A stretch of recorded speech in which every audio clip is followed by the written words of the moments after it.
In scene 9, it's all about Bonnie and Joe meeting up again, and because of this, I very much had to think about how they broke up in the first place. Because at the end of scene 4, they kissed, and it seemed very much like they wanted to be in a relationship together, and it would work quite well. Whereas in scene 5, she says to Tim that she's no longer in a relationship. So because of this, I had to think about how Bonnie might react to Joe and what kind of tone she would use towards Joe when Joe first walks in.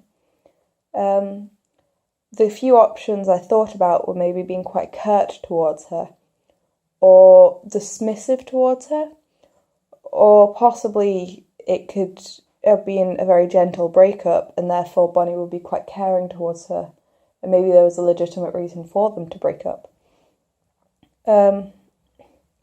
But eventually I ended up with being slightly dismissive towards her because there is a hint of what might have happened between them later on in the scene, but it's very unclear as to what it might mean. Joe says that she's with someone, and I had to think about how Bonnie might react to that, because there were two different ways she could have taken it. The first being that she has no chance with Joe, so there's no point even trying, and she could just be very dismissive again and try to get Joe away. Or the second could be that she realises Joe is coming over to talk to her because she doesn't want to be with this person anymore, and she wants to be back with Bonnie. There is one part where Joe asks to sit down and Bonnie says yes, but Joe doesn't. So Bonnie would react in a very specific way towards this. But I had to think about how she would, because I feel like Bonnie saying yes to someone is her letting them in, and I feel like that would be a very hard thing to do for her. But then if Joe immediately dismisses it and just doesn't sit down, I feel like that could hurt her almost, and push her away even further from this person. The second time Joe asks to sit down, there's quite a long gap before Bonnie replies. I had to think about what she might do during this, and there are a few options with what she could do. It could either be that her legs are initially crossed away from Joe, but they're crossed towards her, or it could be the other way around if she's quite dismissive of her and doesn't want her there. Eventually, because they do end up together, I made it so they're initially crossed away from her, and she changes it to cross towards her and move her body slightly closer to her, to show that even though they might have been through a rough past, they do end up together and there is still something there. There's one line when Bonnie says, "It's nice to see you." This was quite hard to figure out whether it was genuine or whether it was quite sarcastic and she doesn't actually want to see her. Eventually I chose for it to be genuine because she does end up with her in the end, as seen in the next scene. And what I chose to do on this line to show that it is quite genuine was that Bonnie is meant to be reading a book throughout the whole thing. And I kept it open until that point as to show that she doesn't really care about what Joe's saying, and every so often she'd flick back and read a bit of the book. But on this line, I closed the book to show that she does actually care what Joe's thinking and saying, and she wants to pay attention to her more, and wants to listen to her, and wants Joe to listen to her for once. So once we started using the props, I had to think about when I might close the book, and I was playing about with it a bit, deciding when to. So it was, the first time I tried it was in between the gap of the second time of Joe asking if she can sit down. But that didn't seem to work very well, because after that there were a few more gaps in which Bonnie might have been reading. So on Bonnie's line, "It's nice to see you," seemed very much the right place to close the book, and when and how effective it would be for the audience.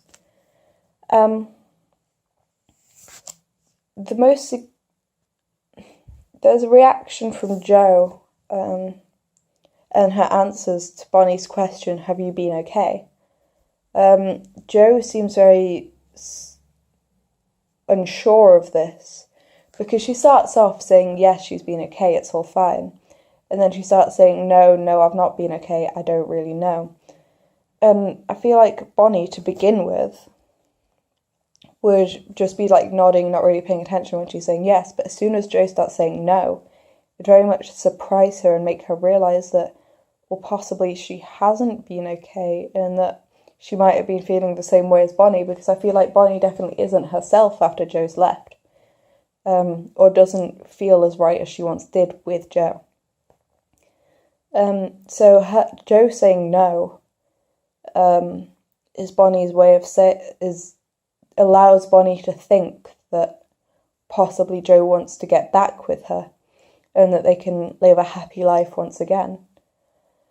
Jo then asks if Bonnie has moved house. Bonnie says no, she hasn't moved house, she just sleeps somewhere else sometimes. But then she says that it's her parents' house. I had to think a lot about how she would say parents' house, because she only has one parent left alive, and it's not really their house anymore because it's been handed off to her. So I feel like it'd be quite mournful or remorseful or something along those lines.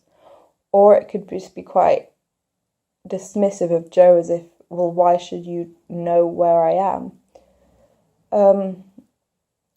I definitely went more for the remorseful type tone, because she's saying it's her parents' house, but it's not really their house anymore. And even though she's grown up with only one parent, she still refers to it as her parents' house, which shows that she has some connection to Anna, and she definitely wants that connection to Anna, and she never wants it to go. So I feel like it would be very remorseful the way she says it, because she's referring to Anna within that line. Bonnie then goes on to say that she's living with a rabbit. The rabbit bit being a separate point, because there's a full stop just before that line. We got told to say it quite factually, just like, yes, I'm with a rabbit sort of way. But there is a possibility of a joke there if we left the right amount of gap or said it in the right way. I did try to make it a joke a few times, and it worked a few times, but for the most part it didn't really work. And even though I did try to add it in pretty much every time I did it, there's only very few points in which people actually laughed, or someone laughed out of the audience. So even though I knew that I was making a joke, other people didn't. So it worked in a way that it was still factual, but it also allowed Bonnie to be a slightly more humorous character for that one line.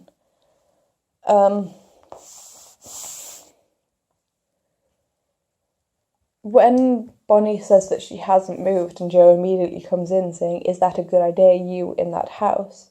It shows that Jo has now learned how Bonnie works, and that even though Bonnie stays on this one same path, Jo easily changes the conversation to the kind that she's trying to make Bonnie think about. This shows that they've been together for a long time, and Jo's learned how Bonnie works and what she says and how she acts, which definitely shows that they've had quite a long past together and must have been together for at least a year. Therefore, there must have been quite a gap between scene 4 and scene 5, which then made me think about those scenes and the differences between her within them. Bonnie goes on to say, "Oh, I didn't think we were telling each other anything anymore, if we ever were." That's the line that I referred to earlier, being a slight hint towards what might have happened between the two of them, because it could possibly show that someone was cheating on the other, possibly Jo cheating on Bonnie, but it never specifies that, and Jo did say that she was telling Bonnie everything. So it's very unclear which way it might be taken, or what might have happened between the two, so I had to think about what might have happened. And in the end, I thought it could have just been that they didn't work together, because Bonnie and Jo are very different people. Jo likes being out there and talking a lot. and Bonnie's subdued. Throughout the whole scene, I had to think about the fact that they do end up together, and they are together in the next scene, so Bonnie couldn't be too cold towards her because of what happens. So it was very hard to walk the line between knowing about the breakup but also knowing that they'd be together in the future. So to do that, I had to try and put myself in those shoes almost, and think about what I would act like if I broke up with someone but then met them randomly a few years later and started talking to them again and rekindling what once happened. And it very much became a sort of thing that, even though to begin with you'd be quite dismissive because you wouldn't want the pain, you wouldn't want to go through the pain again, you also want to live the happiness that you once had together, and you'd completely forget about the bad stuff that came along with it and focus purely on the happiness and all the good stuff that happened within the relationship.